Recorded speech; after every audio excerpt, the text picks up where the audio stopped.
Darren Aronofsky is and has been one of my favorite filmmakers for a while now. While he could have easily titled this film, You Should Fucking Leave, or This House Isn't Safe, I certainly feel that the title Mother holds as much meaning to the film itself, even as so it pertains to Jennifer Lawrence's character. When looking at the movie, there are so many subtle hints and references to biblical passages, such as Cain and Abel, the fall of man, and even the crucifixion of Christ, in what is particularly one of the film's more disturbing scenes. When I first watched Mother in theaters, I was both disturbed and fascinated by the film, because while I felt certain scenes were some of the most disturbing sequences I've seen on film, look, I saw The Passion of the Christ when I was like 10, man. While the horror unfolds in a brutal way, I ultimately felt the film needed to be that way. Just to clarify, Jennifer Lawrence's character is Mother, being Mother Earth or Mother Nature, however you choose to take it.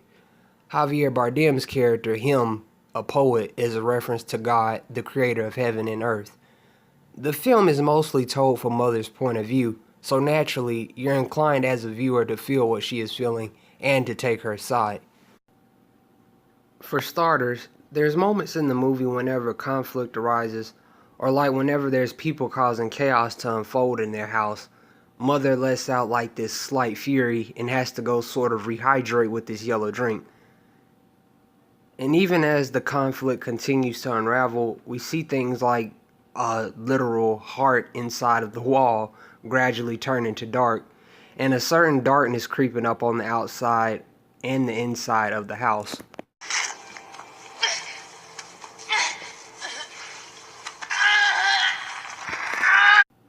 And to me, for as many times that I have personally read the early chapters of Genesis, whenever I think of the serpent tempting Eve, the way I picture it is almost similar, like the serpent creeping up and darkness following in his wake, and once he successfully convinces Eve to eat the forbidden fruit, and Adam does as well, darkness, sin, and all matters of evil enter the world.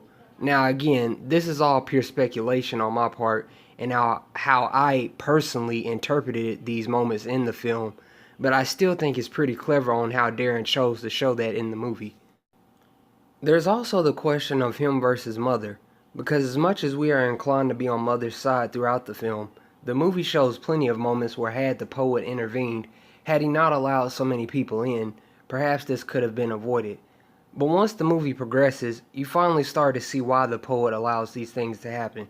It's not only because he wants them to, but like he finally tells his wife in the final act of the movie, he doesn't want any of these people to leave. He's so focused on the admiration he's been given and getting his words right that he continuously neglects his wife, which causes her to say he won't even fuck her after an argument ensues. Which, I mean, Jennifer Lawrence looks sexy as fuck in this movie, I'm not gonna lie. And if you dig deep and think about the film like I have, it not only toys with the idea of God versus nature and God allowing bad things to happen, it also made me think about the argument or the concept of God being all-knowing and all-good. Because there's a certain air of selfishness and pride from both him and Mother, with him being aware but basically non-attentive to the chaos that is coming about. He knows all this stuff is occurring, yet it is not that important to him. Then you also have to look at Mother. Now, as a viewer, one would easily be inclined to say, why doesn't she just leave the fucking house? And while that is a very plausible question, while I still question, even having seen the film as many times as I have, why didn't she just leave the house? I think the better question to ask is, could Mother have left the house? And what would have happened had she left prior to the literal apocalypse? I was also fascinated by the thought of Mother and him, the poet slash creator, coming together to give birth to a baby. And as you may already have guessed, the baby is an allusion to baby Jesus. Now, again, for the uneasy and the squeamish, the scene with the baby is twisted as fuck. So, this is one of the many reasons I do not recommend this movie for children. But I also like the way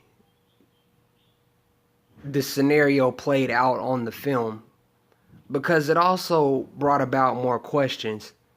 And even though it's the poet that gives the baby to the people who have fucked up their house, almost akin to the John chapter 3, verse 16 through 17 scripture, it's mother who tries to prevent it all from happening. So finally, when she sees what has happened to her baby, all hell breaks loose and an apocalypse of sorts ensues. And as much as it can be looked at as it alludes to certain biblical passages, it very much still translates to the world and nature itself. Hence, the latter part of the title of this particular video.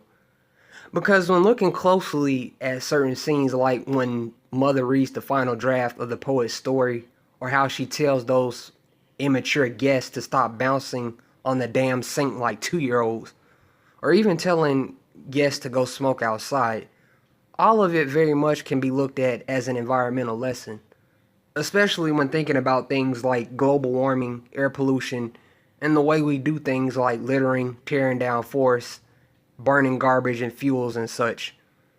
In the film, it's like bit by bit, most of all that was whole and pure is being destroyed. It's almost like Darren wanted it to be like Mother Earth or Mother Nature is telling you to stop doing or warning us to stop doing all these things.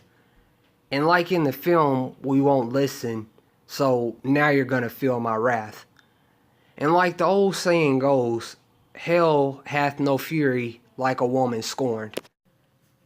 Now, me personally, I was initially disturbed by Mother on my first viewing, even as a fan of Darren.